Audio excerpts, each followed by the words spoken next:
This story is about 10 rather close relations of ours who seem to get into almost exactly the same kind of trouble we do. All 10 of these jolly characters lived in the same neighborhood and were all good friends, generally speaking. Each of them had a bicycle, and each took care of his bicycle in exactly the way he took care of himself.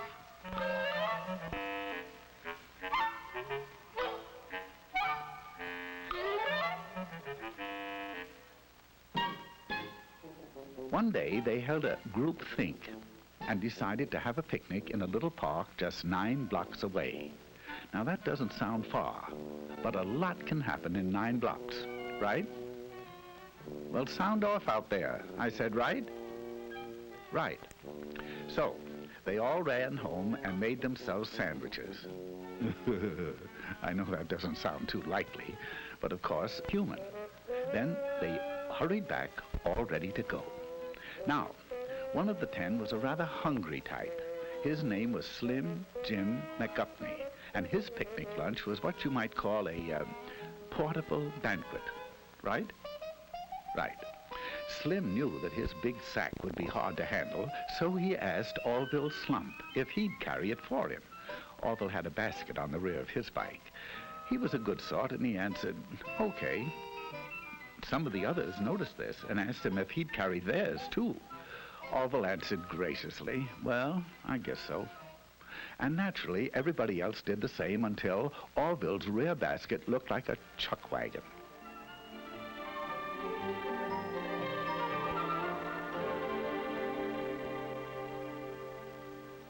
At last, they were ready to go, and at a given signal, they went.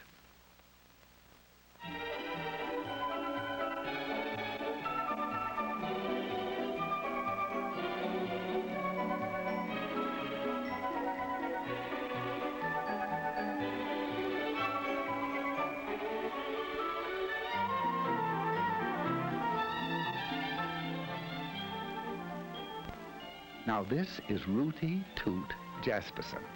He had the newest bike in the bunch, and he was as proud of it as he could be. He made it a point to get in the lead, and there he intended to stay. It would seem that Rooty Toot was a slam-bang go-getter headed for big things in life, right? Right.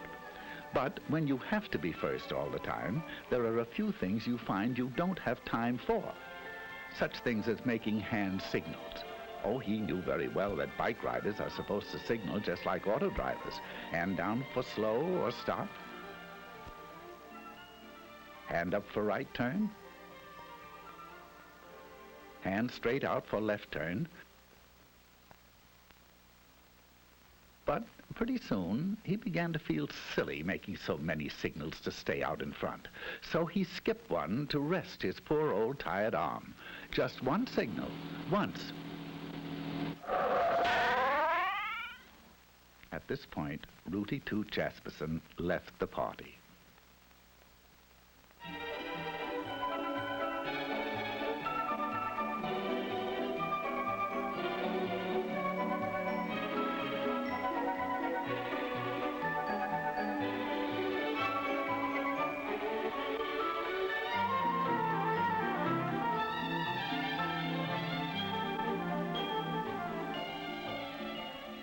This charming little thing was actually christened Tinkerbell McDillingfiddy. She's a sweet and lovely girl, but she has a rather poor memory. Sometimes she forgets to brush her teeth. Sometimes she leaves homework at home. And sometimes she forgets to look at traffic signals. Now she knows that she should. She knows that she should ride just like auto drivers drive. But she's so busy being happy all the time that her little thoughts tend to wander and... Oh, dear, dear, they're wandering again. Ooh. Here she goes.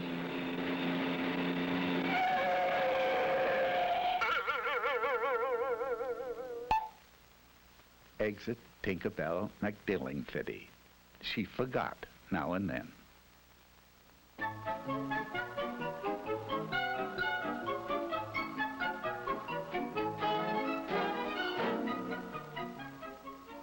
Now, let me introduce Philip Flugel. He's a star athlete, the president of his class, an honor student, and he has the handsomest profile in school. Just look at it, will you?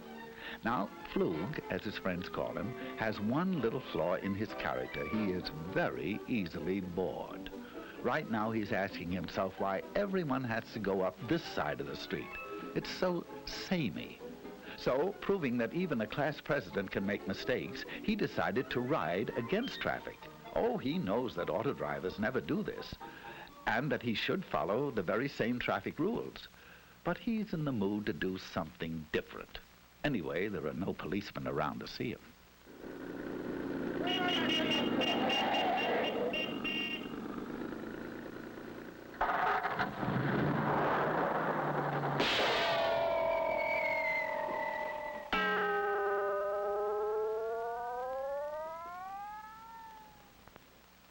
Philip Flugel is no longer bored.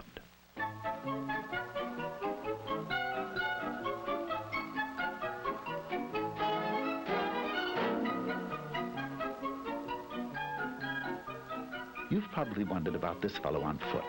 Well, his name is Mosby Pomegranate. He is splendid in dramatics, but he works so hard memorizing his lines that he doesn't get around to a lot of other things.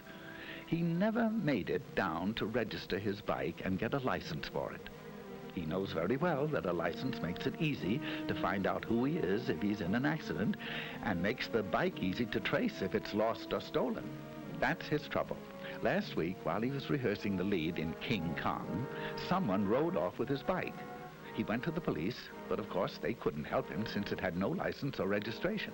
He stomped out of the police station angrily, and he's been stomping ever since.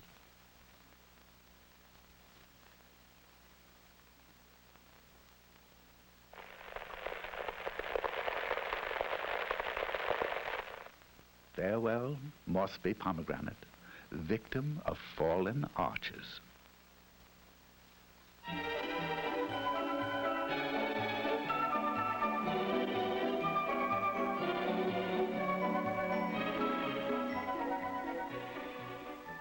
If you look carefully, you'll see Trigby Phipps. He's the smaller one in Eclipse, trying to make that bike go. His passenger is an old friend of ours, Slim Jim McDuffney. Slim Jim's bike recently collapsed from the effects of his diet, and Trigby, being a nice little fellow, agreed to ride him. Now, he knows that no auto driver would drive with a passenger in his lap. He also knows that you can't see ahead very well with someone on the handlebars, and that you can't control the bike well, and that you can't make signals either. Furthermore, it is tiring. Right? Right.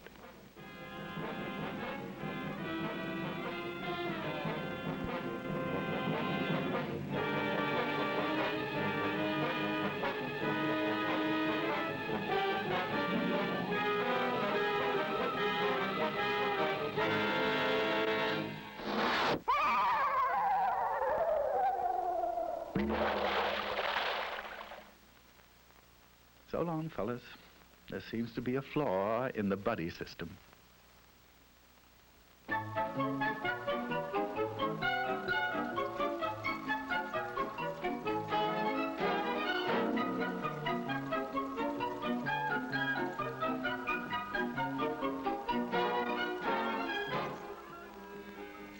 Meet Nellie Zweibach. She's as nice as can be on foot. But when she gets on that bike, sweet Nellie becomes terribly impatient with other people's driving. Although there are only a few left now, she's having trouble sharing the street with them. So Nelbert is about to make a decision she'd never make if she weren't angry. There she goes. There she goes. She knows that riding on the sidewalk isn't allowed in her city and many others, and that even where it is, pedestrians always have the right of way. But Nelbert's upset, and she'd like to know just one good reason why she shouldn't take over the sidewalk all to herself.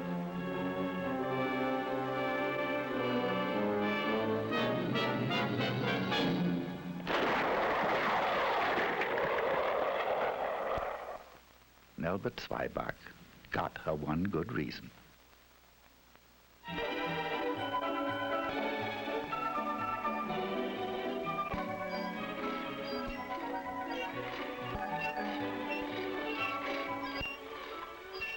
Suppose noise transportation of Filbert Bagel.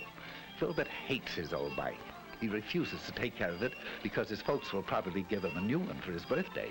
He can't see any reason for taking care of a heap of junk, even if he made it that way himself. He will in a moment, though. You see, he doesn't know it, but he'll find out that there's not a shred of a brake left.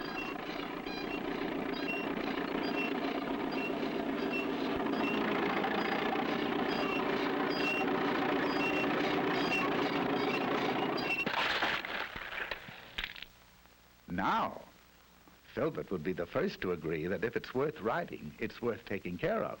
Right? Right.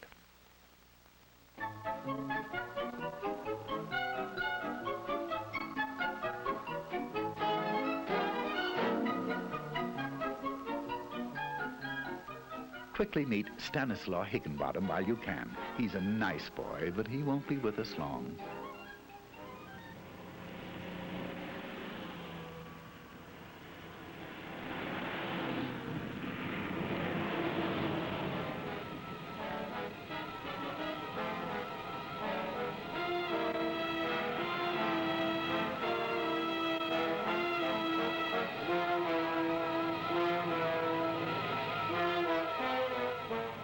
You are now looking straight at Stanislaw Higginbottom. He has neither lights nor reflectors.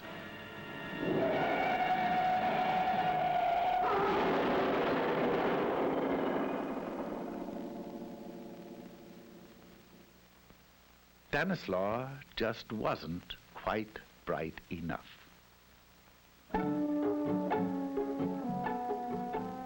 All of which leaves Orville.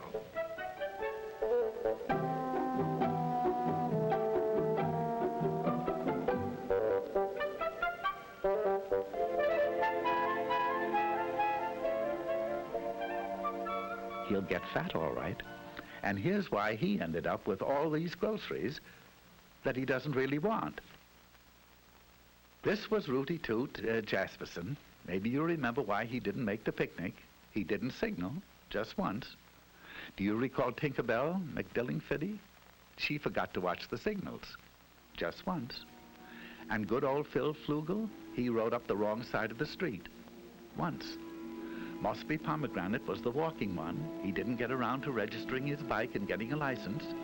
It would have taken him only a few minutes. The small one was Trigby Phipps, and his passenger was Slim Jim McGupney. They rode double into trouble. Who can forget Nelbert Swyback? She wanted to know one good reason why the sidewalks didn't belong to her.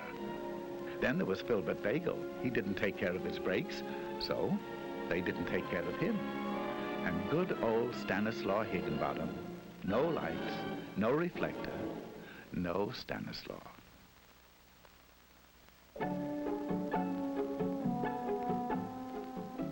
So that's why Orville Slump is picnicking alone today. He watched the signals, he obeyed traffic signs, he made hand signals, he rode alone, he stayed on the right side of the street, got a license, rode just like auto drivers drive, and kept the brakes and all in good condition. And he got fat. Of course, it was very lonely, but not as lonely as this.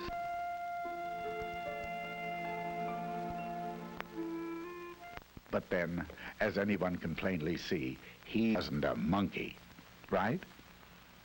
Now, that sounds as if you really mean it, right?